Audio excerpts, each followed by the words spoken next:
जी अस्सलाम वालेकुम, मैं हूँ आफरीन परी और मेरी जानिब से सबको ईद मुबारक। और हमारा जो प्ले है इस वक्त चल रहा है नाज थिएटर्स लाहौर में और आउटस्टैंडिंग प्ले है और माशाल्लाह पब्लिक का इतना क्राउड है, आपकी इतनी ढेर सारी मोहब्बतों का बेहद शुक्रिया।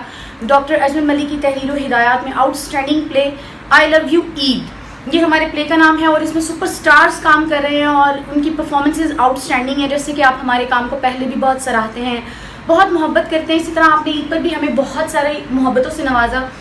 इसके हम आपके लिए दिल से मशहूर हैं और मैं ये चाहती हूँ कि जो लोग अभी तक ड्रामा नहीं देख पाए, आप ये प्ले देखें, आपको बहुत मज़ा आने वाला है। जितने प्ले आपने देखे हैं उसमें सबसे सुपर हिट प्ले है ये। अगर आपने ये नहीं देखा तो आपने एक बहुत ही खास चीज़ मिस कर दी।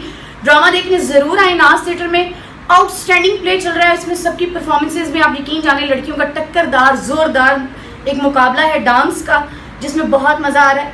आपने ज़रूर आना है नाज थिएटर ईद का ड्रामा देखने के लिए, क्योंकि हम ईद मना रहे हैं आपके साथ। तो बात है कि बचपन की ईद में और अब की ईद में क्या फ़र्क महसूस करती है? बचपन की ईद में ये था कि हर किसी चीज़ की फ़िक्र नहीं होती थी, सबसे सिर्फ ईदी लेनी होती थी और अभी ईदी देनी भी होती है डेफिनेटली। तो ये काफ़ी बड़ा डिफरेंस है और उसमें हम काफ़ी सारी चीज़ें एंजॉय करते थे, मतलब कि आइसक्रीम खानी, बर्गर्स खाने और बाहर जाना, घूमना फिरना। अभी तो जो है वो सिर्फ ड्रामे की तैयारी में लगे रहते हैं या मूवी कंप्लीट हो रही होती है उसकी तैयारी में लगे रहते हैं। तो अभी हमें इंतज़ार होता है अपनी पब्लिक का, उनसे उनके साथ ईद मनाने का। पहले हम बच्चों के साथ ईद मनाते थे